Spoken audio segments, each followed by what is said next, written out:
Wakil Gubernur DKI Jakarta Bapak Ahmad Reza Prasetya, yang saya hormati Bapak Direktur Jakpro Bapak Widi Anamasto, yang saya hormati Komisaris Utama PT Jakpro Bapak Hamdan Zulfa, dan kepada seniman dan budayawan yang hadir di sini, yang terkasih Bapak kami dari Akademi Jakarta, dari Dewan Kesenian Jakarta, dari Institut Kesenian Jakarta yang menjadi stakeholder, juga Bapak dan Ibu dari Jakarta semua masyarakat tidak bisa bersatu. Kemudian juga di sini ada staf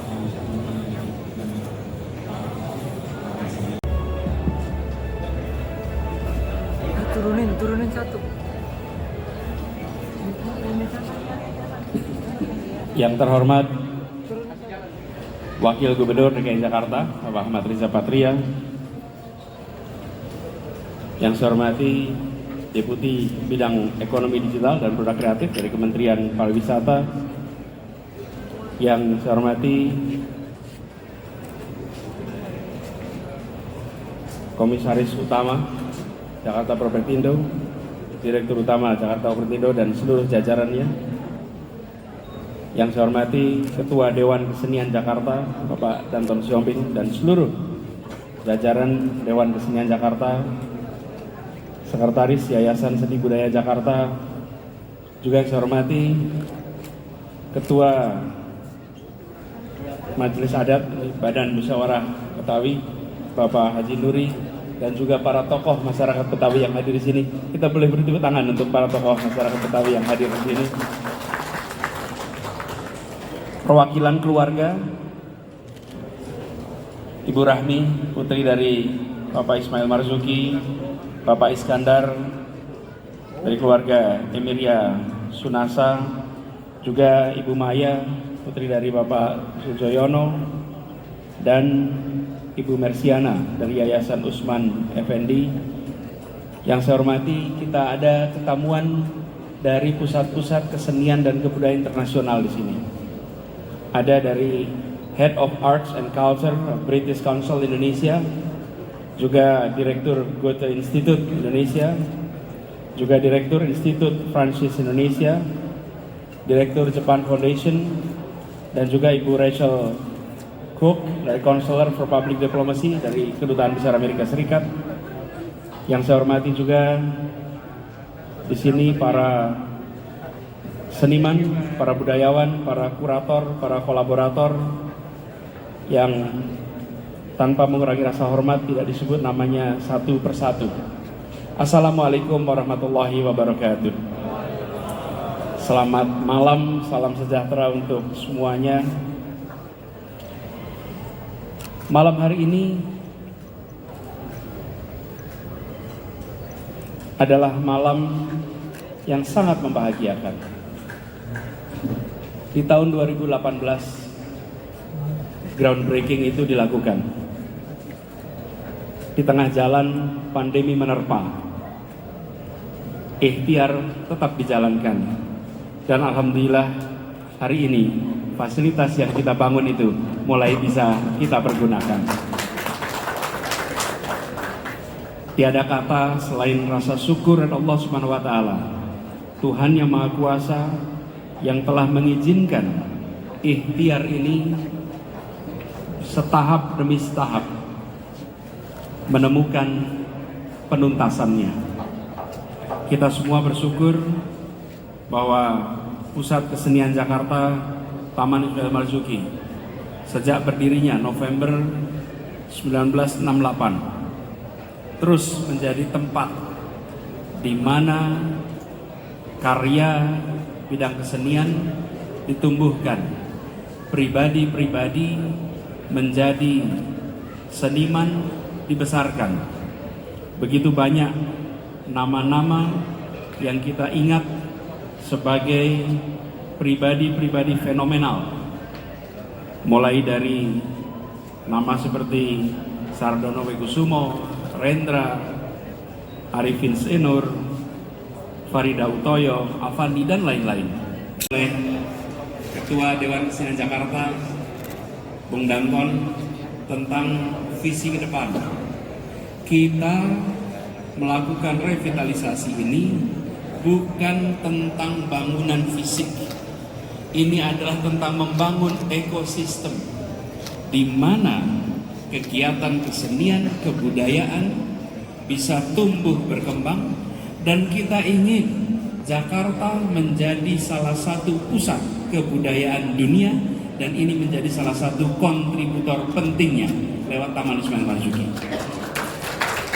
Karena itulah kita berharap sekali setelah penuntasan ini pemanfaatannya sesungguhnya untuk pengembangan bidang kesenian, pengembangan kebudayaan. Saya ingin garis bawahi, tempat ini nantinya harus dikelola sebagai sebuah tanggung jawab negara untuk memajukan seni dan kebudayaan. Tempat ini tidak boleh dijadikan sebagai tempat untuk mencari keuntungan, karena di sini bukan soal keuntungan. Kita ingin kebudayaan, kesenian sebagai kehidupan, bukan semata-mata sebagai penghidupan. Banyak sekali yang menempatkan kesenian, kebudayaan sebagai penghidupan. Kita ingin sebagai kehidupan di tempat ini. Karena itu pemerintah harus mengalokasikan anggaran yang cukup sehingga kegiatan seni budaya bisa berkembang dengan baik. Salah satunya di mana? Di Taman Ismail Marzuki. Jadi, ketika Jakarta Propertindo menjadi salah satu yang diberikan tugas, bukan berarti kemudian karena namanya sebuah entitas PT, maka dia harus mencari kita. Tidak, ini adalah sebuah perusahaan milik pemerintah. Pemerintah punya dua tangan. Satu namanya dinas, satu lagi namanya BUMD. Dua-duanya adalah milik negara. Yang dinas bekerja mengikuti SOP tata kelola pemerintahan sebuah instansi pemerintah. PT yang milik DKI bekerja dengan keleluasaan sehingga rekrutmen orang, manajemennya semua bisa dijalankan dengan standar yang tinggi, dengan standar yang lebih di atas ketika kita menyelenggarakan sebagai badan milik atau sebagai instansi pemerintah seperti dinas. Itulah sebabnya. Tetapi pemerintah harus mensupport Jakpro. Jakpro harus diberikan anggaran yang cukup agar Jakpro tidak perlu mencari keuntungan dari tempat ini. Tapi Jakpro bisa mengelola ini sebagai sebuah entitas swasta. Sebagaimana kalau BUMN dapat tugas proyek perintis, BUMN itu dikasih tugas di tempat yang nggak bisa untung, karena kalau untung biarkan swasta. Tempat yang nggak bisa untung, disitulah BUMN mainkan peran. Inilah yang dititipkan kepada Jakpro, dan kita berharap, saya ingin garis bawahi pesan ini, seperti kita membangun lapangan, teman-teman sekalian, Jakarta itu membangun lapangan sepak bola berstandar internasional. Standarnya FIFA, lokasinya di kampung-kampung. Tapi lapangannya setara dengan lapangan JIS dan setara dengan lapangan-lapangan internasional dunia lain. Ada sertifikatnya dari FIFA. Tapi di tempat itu dipasang tulisan sebesar-besarnya. Lapangan ini berstandar internasional dan tidak boleh dikomersialisasikan. Ya.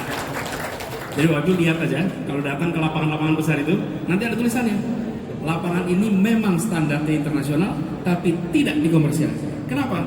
Supaya anak-anak kampung bisa merasakan lapangan standar global dan biarkan mereka punya mimpi.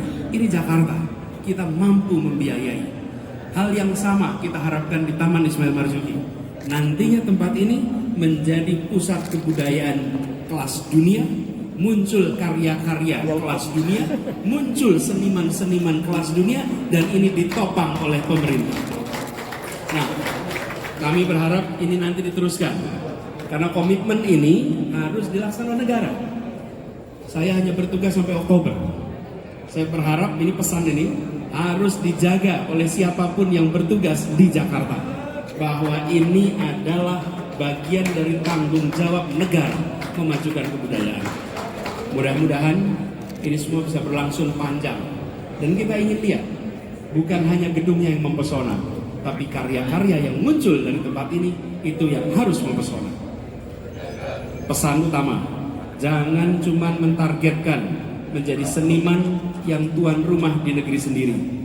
Menjadi tuan rumah di negeri sendiri itu baik, tapi jauh lebih baik lagi tuan rumah di negeri sendiri dan seniman yang mempesona di negeri orang. Itu yang harus kita targetkan. Jadinya bukan jago kandang, tapi dibesarkan di tempat ini untuk bisa jago tingkat global. Inilah harapan dan cita-cita. Nah, kita berharap mulai dari sini. Kuncinya di mana? Kurasi. Dan DKJ kita titipkan amanat itu pada Dewan Kesenian Jakarta.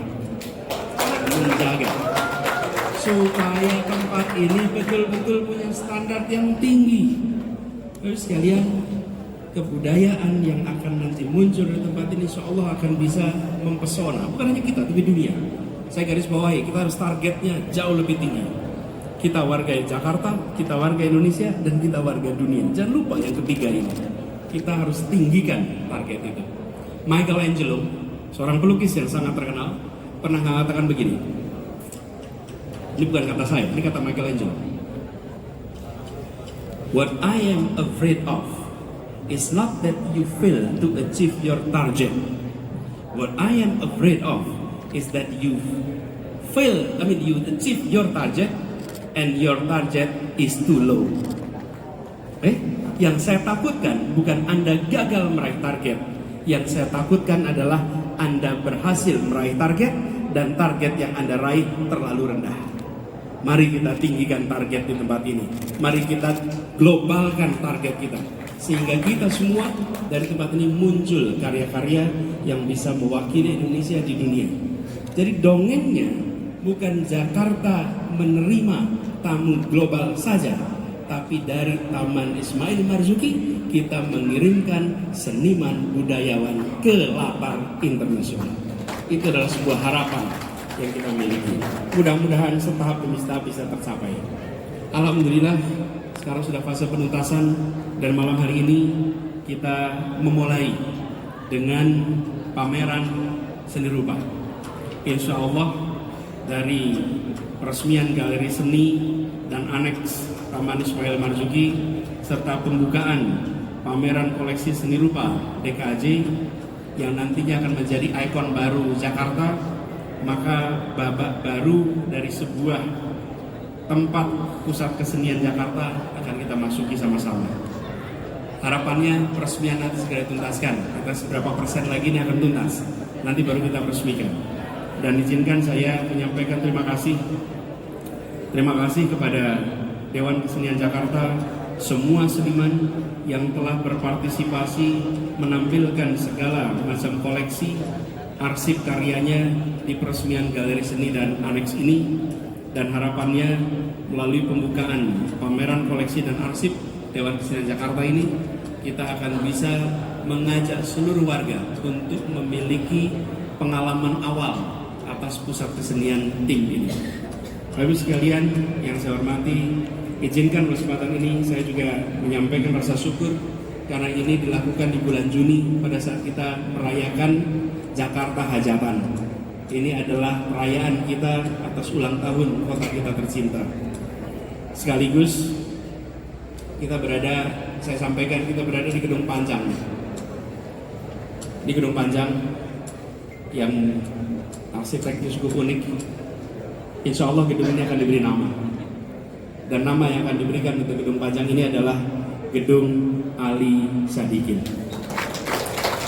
Tempat ini dinamakan oleh pribadi yang dulu mendirikan tempat ini. Di sebelah sini ada Teater Jakarta. Teater Jakarta ini salah satu gedung yang sudah lama dikelola Dinas Kebudayaan. Di gedung ini nanti kita akan beri nama Gedung WS Rendra untuk memberikan penanda seorang maestro yang peran besar di tempat ini.